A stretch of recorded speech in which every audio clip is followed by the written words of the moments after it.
Ya Rasulullah, Ya Habiballah, Ya Rasulullah.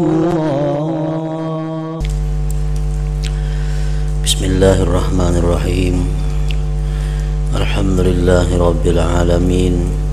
Wassalatu wassalam ala ashrafil anbiya wal mursalin Sayyidina wa maulana Muhammadin wa ala alihi wa sahbihi ajma'in.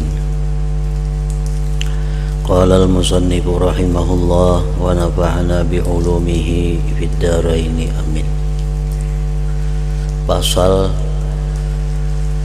ay hadza pasal. Secara umum, apabila Anda mulai bertobat,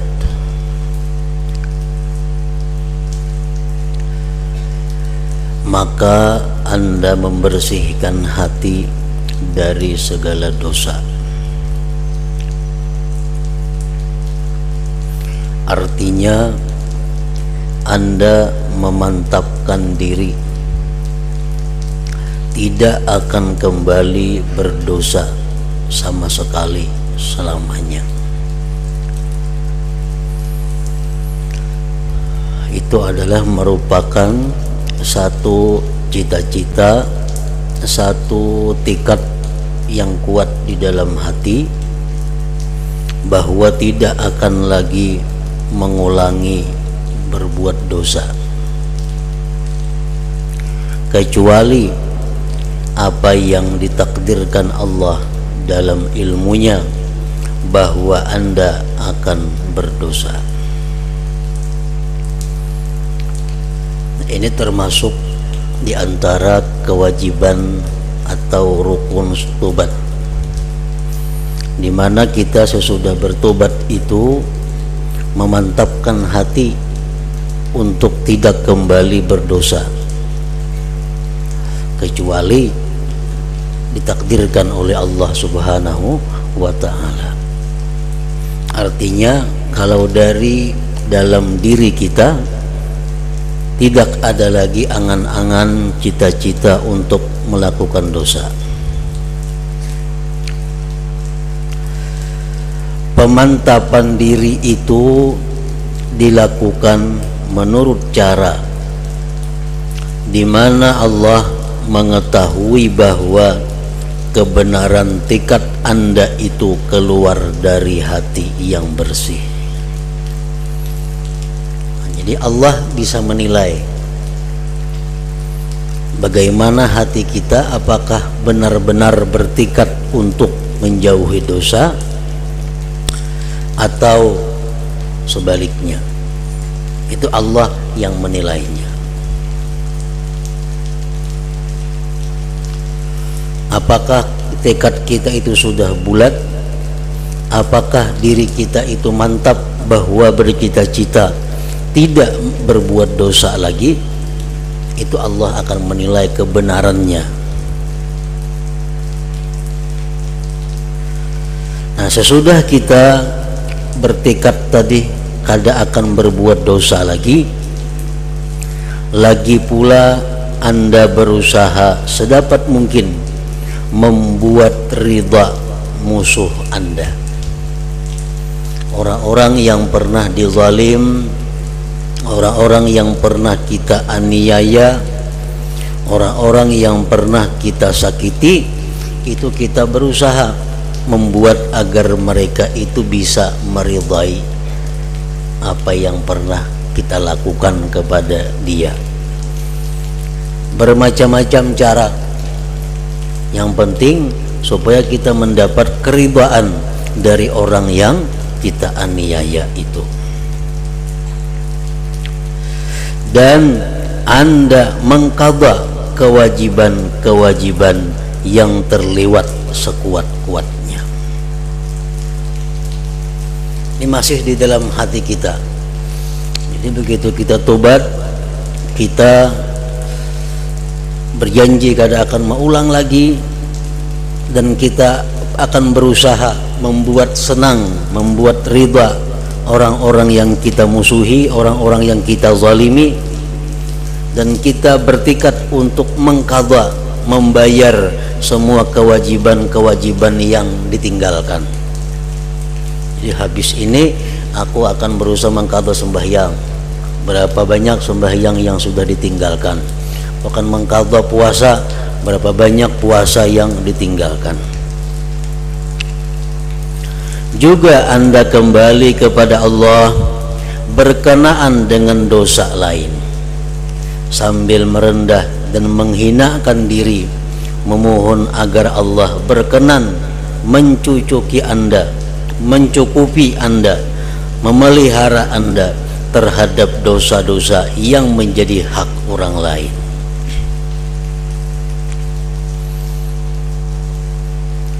Nah, jadi ini dilakukan di waktu kita bertobat di dalam hati. Kada akan mengulang lagi, berusaha sekuat tenaga untuk membuat ridha orang yang dizalim, sedapat mungkin mengqadha kewajiban yang tertinggal, dan memohon kepada Allah agar diampuni segala dosa-dosa yang berkaitan dengan yang lainnya. Nah, itu adalah kewajiban kita di waktu kita bertobat kepada Allah.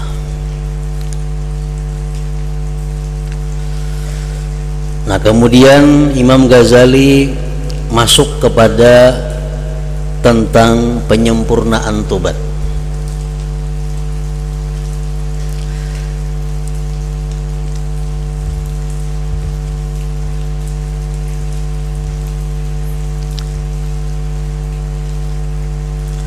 Lalu Anda berangkat mandi, mencuci pakaian. Artinya sesudah kita bertobat tadi, sudah kita menyesal, sudah kita bercita-cita kada maulang, sudah sebagainya tadi, lalu kita membersihkan diri kita dan pakaian kita, mandi.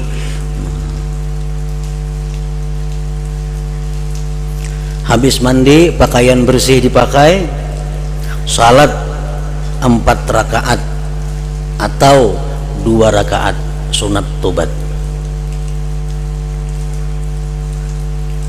sebagaimana mestinya. Nah, jadi sembahyang sunat tobat ini dilakukan sesudah kita tobat. Tobat dulu hanya sembahyang. Jadi kita bertobat menghadap Allah, sudah selesai melakukan rukun-rukun tobat tadi di dalam hati, hanya kita mandi. Nah, untuk mandi kita pakai pakaian yang bersih, lalu kita sembahyang sunat tobat 2 rakaat atau 4 rakaat, terserah kita. Nah, ini merupakan kesempurnaan daripada tobat. Rasulullah bersabda, "Ma min 'abdin yuznibu dzamban tsumma yaqumu fayatatahharu tsumma yusalli tsumma yastaghfirullah illa ghufira lahu." Ujar Nabi, tidak ada dari seorang hamba yang berbuat dosa, kemudian dia berdiri bersuci, lalu dia sembahyang, kemudian dia istighfar, melainkan diampuni baginya. Istighfar itu lain lawan tobat. Istighfar itu permintaan ampun. Jadi hendaknya dilakukan sesudah tobat. Sesudah kita tobat dengan melakukan hal-hal tadi, kalau kita mandi, habis mandi kita pakai pakaian bersih, sembahyang sunat tobat 2 rakaat.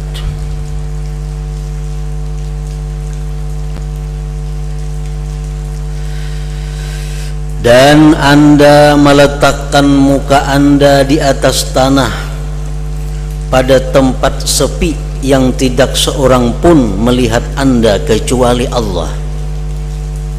Nah, ini kesempurnaannya, bukan kewajiban tobat kada, bukan rukun tobat, ini kesempurnaan tobat supaya lebih sempurna tobat kita. Jadi kita sembahyang tadi 2 rakaat di tempat nang sunyi, nang kada kelihatan manusia, hanya Allah yang melihat. kita letakkan muka kita di atas tanah, artinya sujud.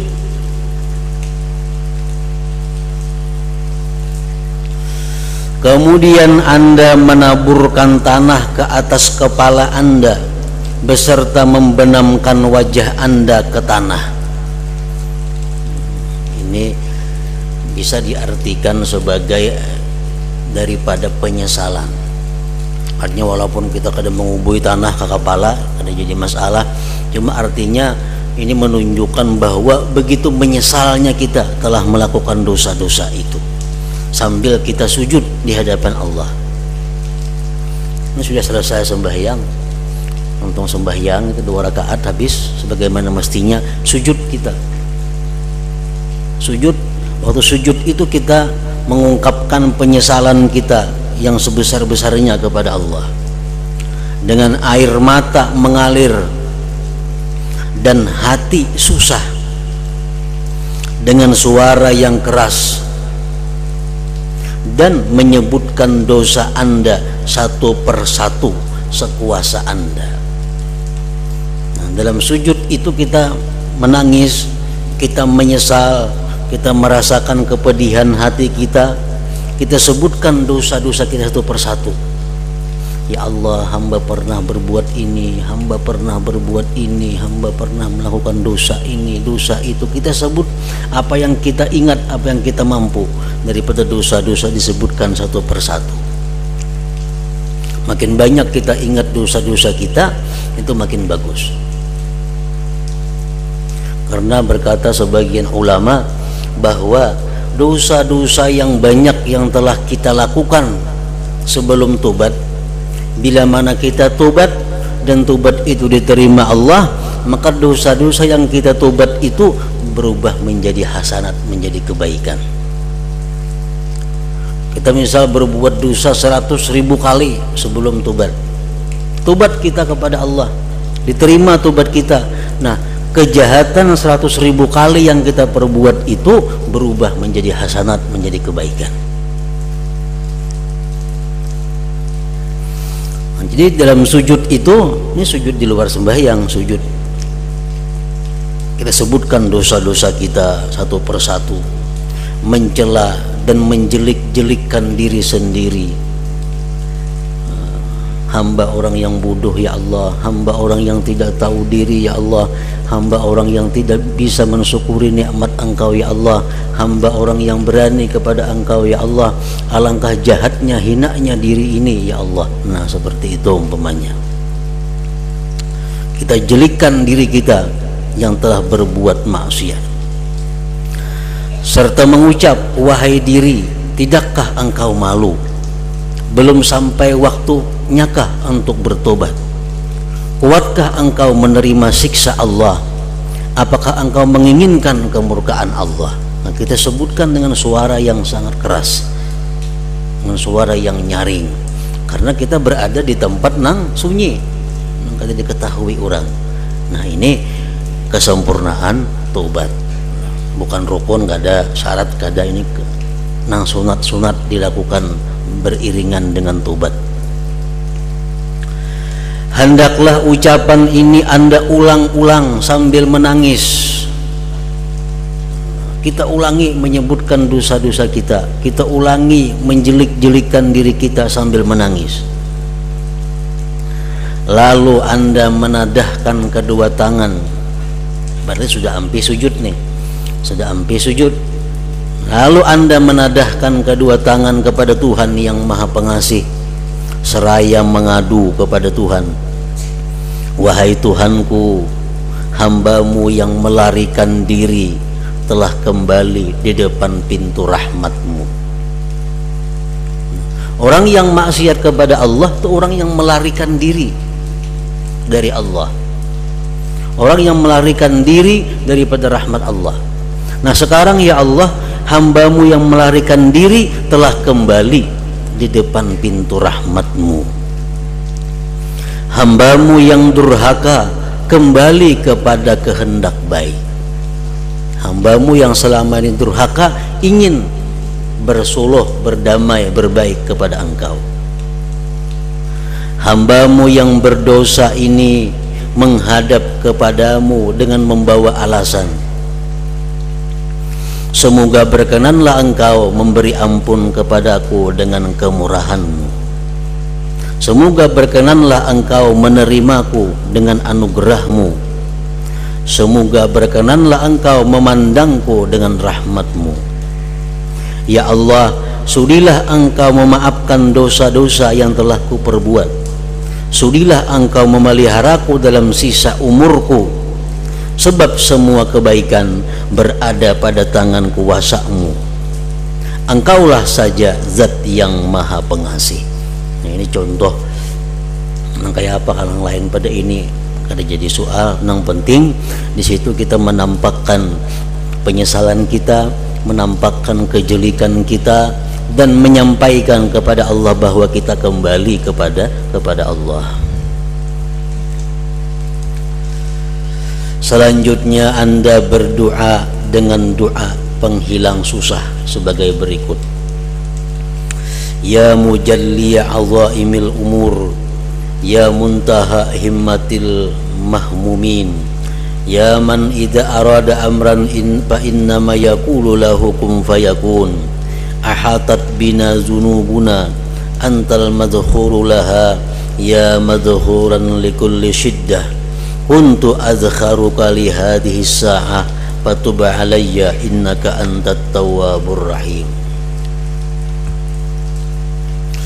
Artinya, wahai zat yang memusnahkan persoalan besar,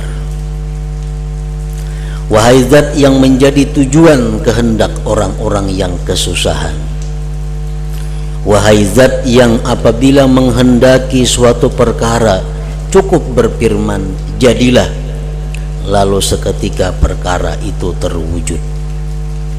Dosa-dosaku telah meliputiku, engkaulah Gusti Tuan, zat yang kusimpan, yang kupilih untuk menanggulangi kesulitanku ini.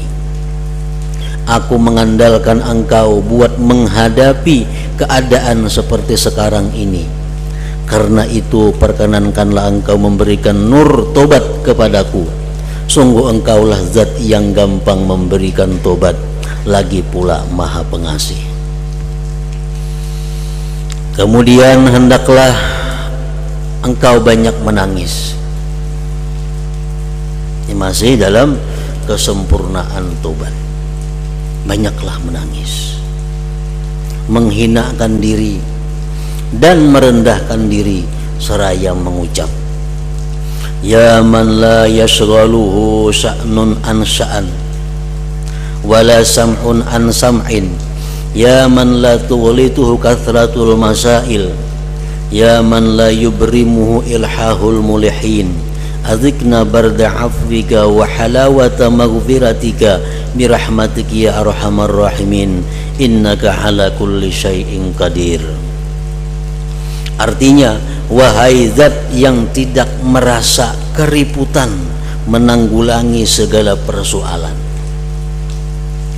dan tidak keriputan mendengarkan semua pengaduan, wahai zat yang tidak akan salah terima lantaran banyaknya permohonan, wahai zat yang tidak jemu mendengarkan keceriwitan orang-orang yang ceriwit, semoga berkenanlah engkau merasakan kepada kami sejuknya maafmu dan manisnya ampunanmu dengan rahmatmu ya arhamar rahimin. Engkau tentu kuasa melaksanakan apa yang engkau kehendaki. Nah, sampai di situ makna daripada munajat tadi. Lalu Anda membaca salawat untuk Nabi Sallallahu Alaihi Wasallam dan para keluarga beliau. Berapa salawatnya terserah kita, salawat yang macam apa bentuknya terserah kita. Yang penting kita baca salawat kepada Nabi, kepada keluarga beliau, sebagai bentuk syukur kita kepada Nabi, sebagai bentuk terima kasih kita kepada Nabi yang mengajarkan kepada kita tobat ini. baca salawat, seterusnya Anda membaca istighfar, memintakan ampunan bagi seluruh mukmin laki-laki dan perempuan, dan kembali taat kepada Allah. Jadi sesudah salawat hanya kita baca istighfar. Istighfar bukan hanya untuk diri sendiri, tapi kita disuruh istighfar juga untuk orang-orang yang beriman. Astaghfirullahalazim li walil mu'minina wal mu'minat. Astaghfirullahalazim li walil mu'minina wal mu'minat. Astaghfirullahalazim li walil mu'minina wal mu'minat. Astaghfirullahalazim li walil mu'minina wal mu'minat. Dalam sebuah hadis disebutkan, man istaghfara lil mu'minin wal mu'minat kataballahu lahu bikulli mu'min wa mu'minah hasanah. Barang siapa, ujar Nabi, yang memintakan ampun bagi orang mukminin dan mukminat, Allah tulis baginya dengan tiap-tiap mukmin dan mukminah satu kebajikan. Kalau kita misalnya beristighfar, astagfirullahalazim, kita dapat pahala 10. Tapi kalau kita tambah astaghfirullahalazim li walil mu'minin wal mu'minat, kita dapat pahala sebilangan orang mukmin mukminah seluruh dunia, sejak zaman Nabi Adam sampai Kaina. Berapa gendanya?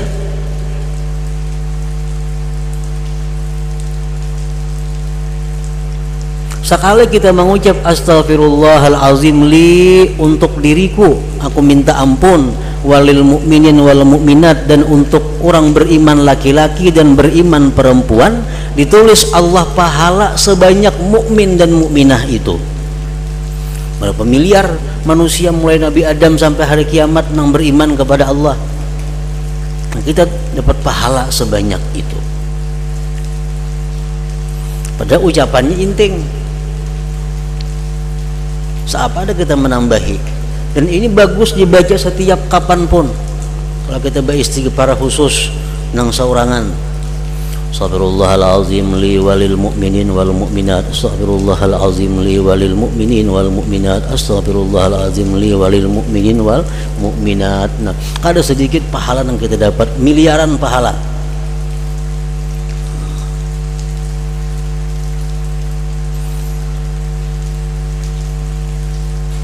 Nah, sudah kita istighfar demikian, habis sudah urusan kesempurnaan tobat. Tinggal lagi kita apa? Dan kembali taat kepada Allah Subhanahu wa ta'ala. Ini kita bergerak untuk taat. Apa yang kita tikatkan, apa yang kita cita-citakan di dalam tobat, laksanakan. Nah, apa? Ada anak lagi berbuat dosa, jaga, jangan sampai berbuat dosa. Apalagi kita berusaha untuk membuat riba terhadap orang yang kita zalim, laksanakan. Nah, orang-orang yang pernah kita zalim, orang-orang yang pernah kita aniaya, kalau kita belum bisa minta ampun langsung kepada mereka, berbuat baiklah kepada mereka. Lawan si A umpamanya, kita lawan si A itu pernah dahulu lawas sudah mengambil hartanya, mengambil 10.000 rupiah umpamanya. Sekarang kita tobat, hendak langsung minta halal, nikah, minta ridha. Aku pernah dahulu mengambil 10.000, mungkin asa ngalih kita. Nah, usahakan supaya nyaman. Kayak apa usahanya? Ihsan ilaih, berbuat baik kepadanya. Nah, biarkan dia minum, beriin nasi bungkus, isoknya beriinnya wadai, bila makanan dikiau, berbuat baiklah kepada inya. Nah, karena sudah akhirnya hanya berilaan minta maaf bahari pernah aku minjam punikam 10.000 karena bepada. Nah, itu akan melemahkan hatinya. Karena ada istilah ahsin ilan nas tu'abbidhum, berbuat baiklah kamu kepada manusia, maka manusia itu bisa kamu jadikan budak. Namun langsung kita lawas kada bertemuan, lawas kada bakawan lagi, langsung sama minta maaf nih kamu lah bahari pernah ina tuh ngalih kaina. Jadi kalau kita berbuat baik dulu kepadanya, tujuan kita kan akhirnya minta ridha lawan inya. Nah itu disuruh macam itu. Jadi sesudah kita bertobat tadi, kita laksanakan itu. Orang-orang yang pernah kita zalim, kita hubungi, kita jalin kebaikan kepadanya. Sembahyang qadaan, puasa qadaan mulai diqada. Ini menunjukkan kebenaran tikat kita waktu tobat itu.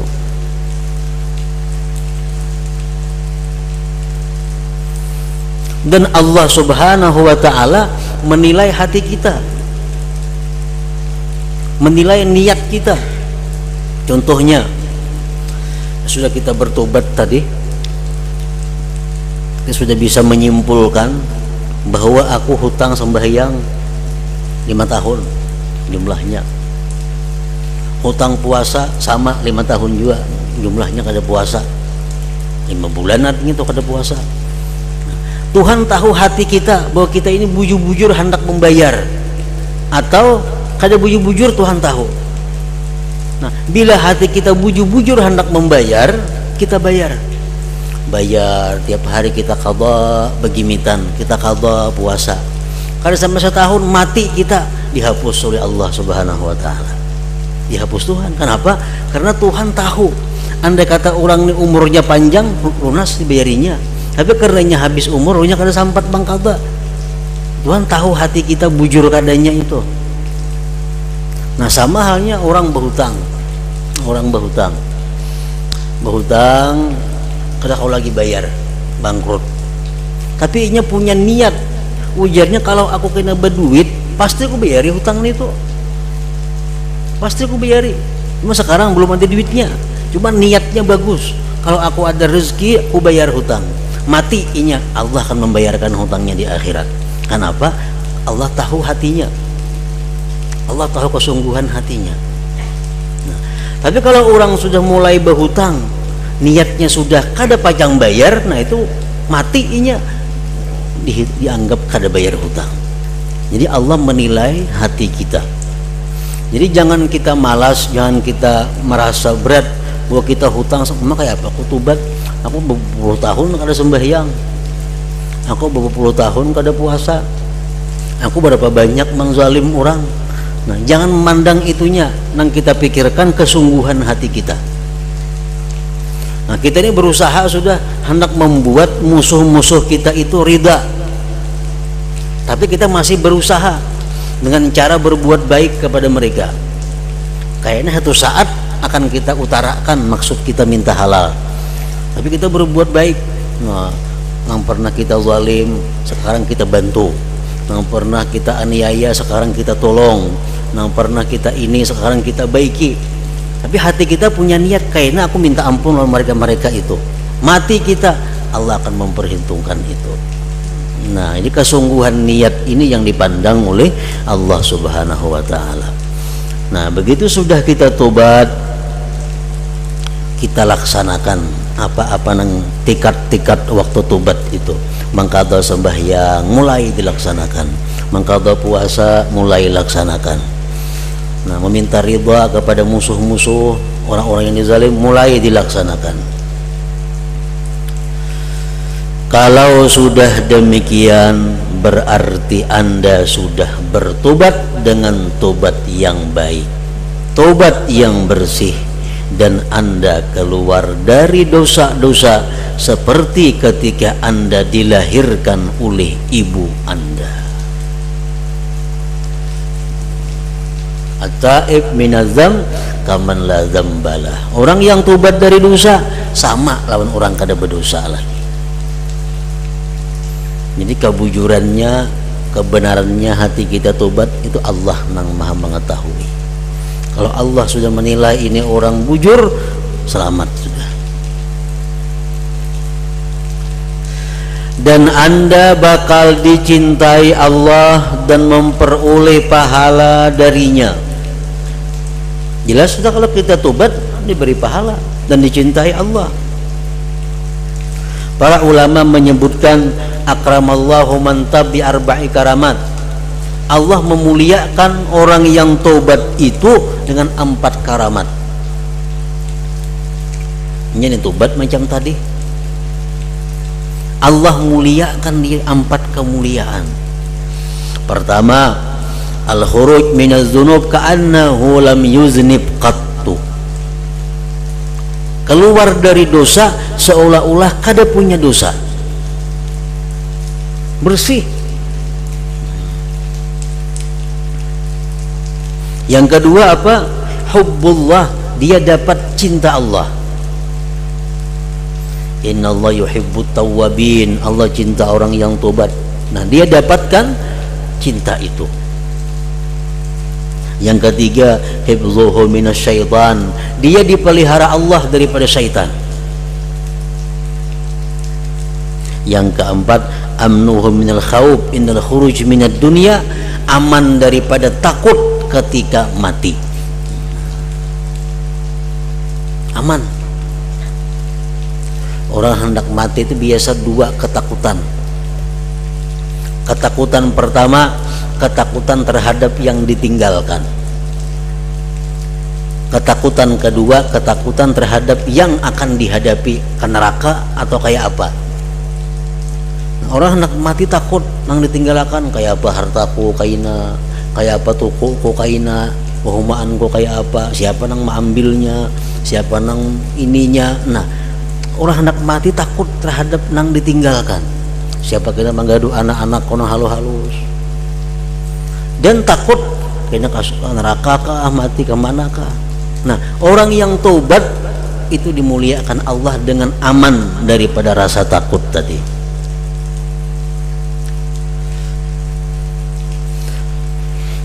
Jadi Allah subhanahu wa ta'ala memuliakan orang yang taubat itu dengan 4 kemuliaan. Dan manusia kita nih wajib hukumnya terhadap orang yang sudah tobat itu bersikap dengan 4 perkara. Kita ada bisi kawan, banyak kawan kita nih maksiatnya macam-macam, sekarangnya sudah tobat. Nah, kita ini wajib terhadap inya yang sudah tobat ini 4 perkara. Pertama, hubbuhu, cinta, sayang, lebih sayang daripada dahulunya. Lebih sayang daripada dahulunya. Kenapa? Karena Allah menyayangi orang ini, Allah mencintai orang ini, jadi kita mesti cinta kepadanya. Yang kedua, kewajiban kita apa? Mendoakan inya agar tetap dalam tobatnya. Kita doakan inya agar ini tetap dalam tobat, kada berubah lagi. Yang ketiga, alla yu'ayyirahu bima salab, bahwa dia kada boleh mencela terhadap dosa yang telah diperbuat kawannya itu. Nah, kada boleh kita mengungkit-ungkit dosa orang yang tobat. Ada orang tobat sudah bagus, bah itu bahari rajanya maling, wah itu bahari bilang pemainan. Orangnya sudah tobat nang disambet nih, itu dosa besar kita, bahkan ancamannya berat. Mengungkit dosa-dosa orang yang sudah tobat. Rasulullah menjelaskan, man ayyara mu'minan bifahishatin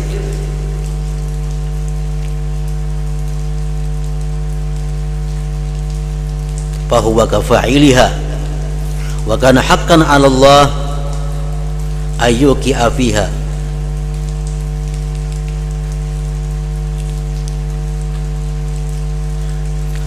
Barang siapa mencela orang mukmin dengan satu dosa,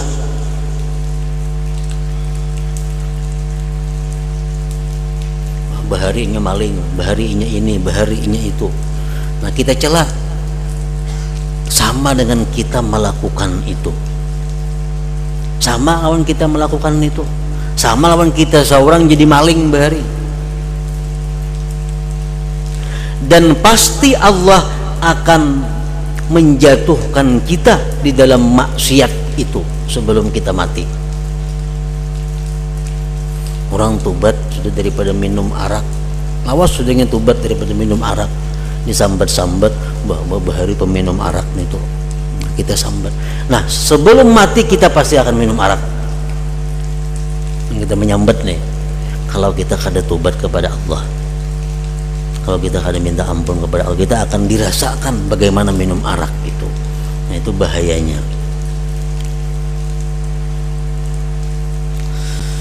Nah kewajiban yang keempat, menolong inya, membantu inya. Orang nang tobat nih mesti dibantu, mesti diingatkan, mesti dikawani.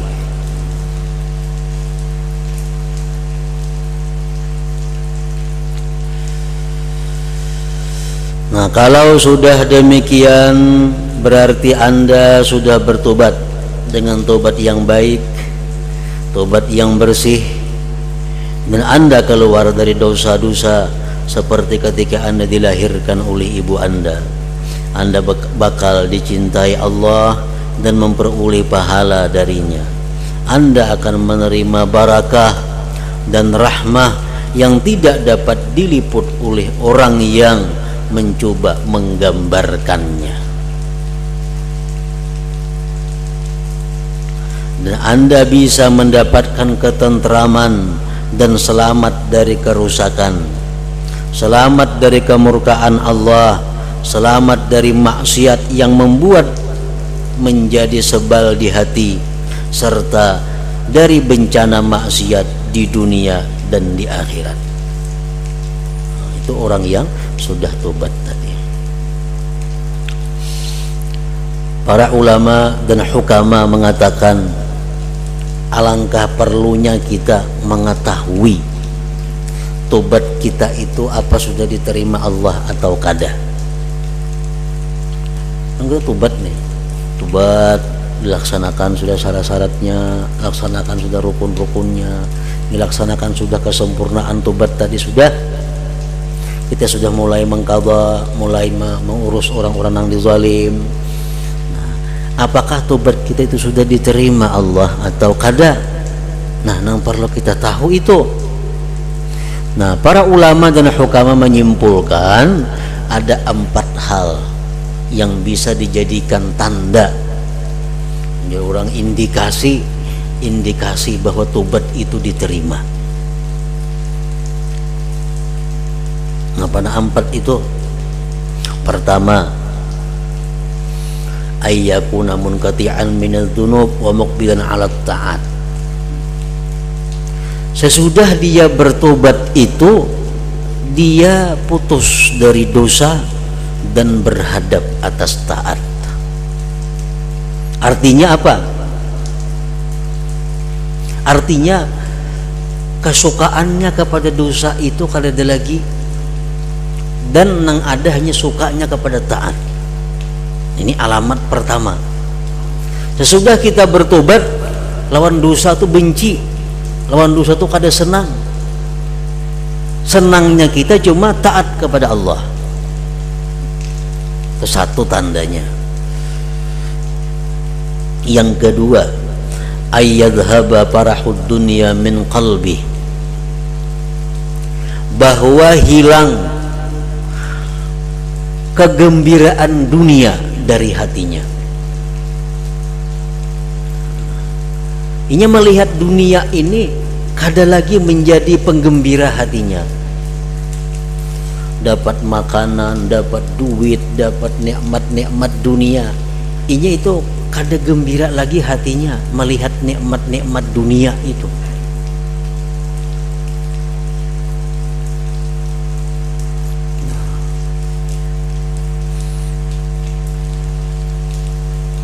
Ini sedikit yang perlu diketahui, gembira dengan dunia itu nang di hatinya kada ada lagi. Kalau gembira dengan Allah itu pasti ada, pasti ada. Nah, kalau kita misal diberi orang duit atau dapat rezeki 10.000, ada orang yang gembira dengan duit 10.000 itu. Wah, suka banget dapat duit 10.000. Nang digembirakan itu duitnya itu nah. Nah ini nang orang sudah tobatnya ada mau lagi jam itu. Tobat yang diterima artinya. Kita boleh gembira dengan duit, dengan dunia. Ayo gembira, tapi gembiranya bukan dengan barang-barang itu. Kita gembiranya dengan Allah Subhanahu wa taala yang mengirimi kita. Bukan karena duitnya. Kita dapat duit 10.000, alhamdulillah aku diberi Allah rezeki. Alhamdulillah aku dikirimi Allah kenikmatan. Nah, kita senang itu lawan Allahnya itu, bukan lawan duitnya ini. Nah, itu karena jadi soal tuh mesti macam itu. Oh, berarti Allah ingat lawan aku, berarti Allah memperhatikan aku. Ini nangku gembira. Atau contoh misalnya ada orang besar, raja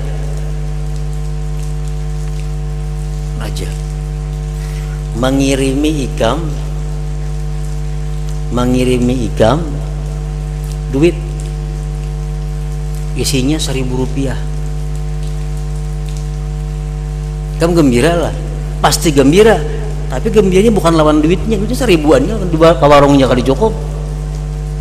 Cuma gembira itu raja nih mengirimi aku. Nah kayak tujuan nikmat lainnya. Ikan banyak berisi tapih umpamanya, tapih tisu emas banyak berisi 4-5 lembar di lemari. Datang raja kiriman tapih tisu juga emas. Pasti kamu gembira. Bukan karena tapih emasnya ini banyak aja bisian emas di lemari. Cuma yang mengirimi ini raja, disayangi tapihnya, no, disimpan tapihnya. Kenapa nih kiriman raja? Tapihnya biasa aja. Nah, mestinya dengan nikmat-nikmat Tuhan tuh macam itu. Kita dapat duit berapakah? Kita gembira jangan lawan duitnya ini. Kita gembira dengan Allahnya itu. Nah, orang yang diterima Allah tobatnya, dia kada gembira lagi lawan dunia itu. Dia gembiranya hanya kepada Allah. Nah, itu yang kedua. Yang ketiga, alamat tobat diterima itu an la yahtamma birrizq alladzi dhaminallahu alaih. Dia kada risau dengan rezeki yang telah dijamin Allah. Nah, kada risau. Kayak apa kena aku garing, kayak apa kena aku kada berduit mun aku tuha, kayak apa kena ini kada risau urusan rezeki, diserahkannya kepada Allah. Nah, yang ketiga. Yang keempat, ayyu khalitas salihin, bahwa dia bergaul kepada orang-orang yang salihin. Itu 4.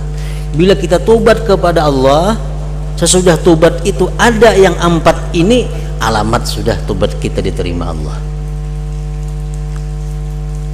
Jadi kita kalau mau ukur tobat nang semalam terima Allah ada. Bila kada tobat pulang kasih.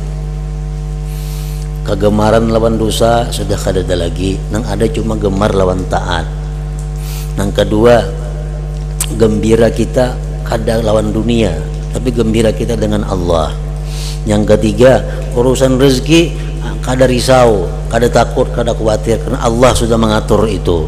Nang keempat, sukanya bergabung-gabung orang saleh, berkumpul-kumpul orang saleh. Nah, 4 perkara itu alamat kabulit taubah. Nah, kalau sudah tobat ini selesai, Anda telah melewati akabah tobat ini dengan seizin Allah Ta'ala. Allah lah yang menguasai petunjuk dengan karunia dan anugerahnya. Nah, sudah kita tobat, lalu kita nyaman beribadah kepada Allah. Karena kita sudah bersih, Allah akan menerima ibadah dari orang-orang yang bersih itu. Jadi akabah yang pertama, kalau kita hendak beribadah kepada Allah, yang pertama kita lakukan apa? Ilmu dulu.